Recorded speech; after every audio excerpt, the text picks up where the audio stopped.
I want you to have understanding here. You need to have spiritual sagacity to understand this matter. So we want to read the book of Deuteronomy 28. It says, we are speaking about the difference here about the law and the blessing that comes from the new covenant. Are you getting it? So the Bible says in Deuteronomy 28, it says, it shall come to pass, if thou shalt hearken diligently unto the voice of the Lord, and observe and to do all his commandments which I command thee in this day, that the Lord thy God will set thee on high above the nations on earth. And all the blessings shall come on thee and over thee. And if thou shalt hearken unto the voice of the Lord thy God, blessed thou shalt be in the city, and blessed shalt thou be in the field. So you need to understand that this blessing that is being described here in Deuteronomy 28, it is the blessing that comes from the old covenant. It is the blessing that is mixed with the curse. It is the blessing that was used in the time of the Mosaic blessing.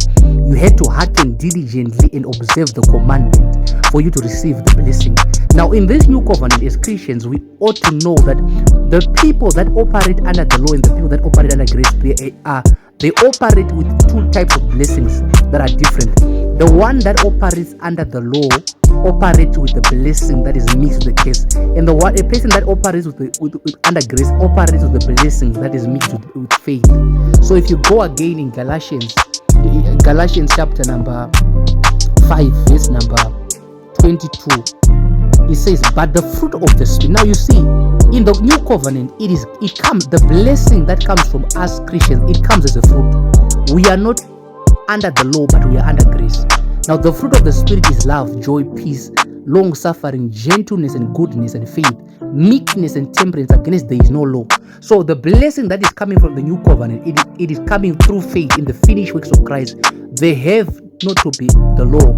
So that's the reason why some of the times you see most of the churches in this generation, some people, they may preach like giving is something that is forced to do.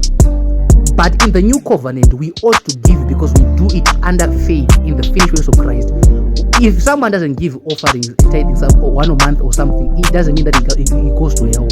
No, giving is something that has to be operated and it has to be done through faith. Now, if we operate under the law, what happens? Most ministers operate under the law.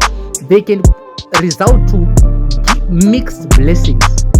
They will give people a blessing that is mixed with curse, because the blessing that is of the old covenant, of the Mosaic, it is not a blessing that is genuine.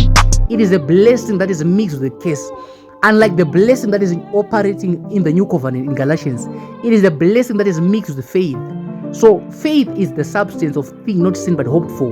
We ought to believe and we ought to live in faith. We give tithing and offerings in faith, in the finished works of Christ. We don't do it under the works or we do it under the law.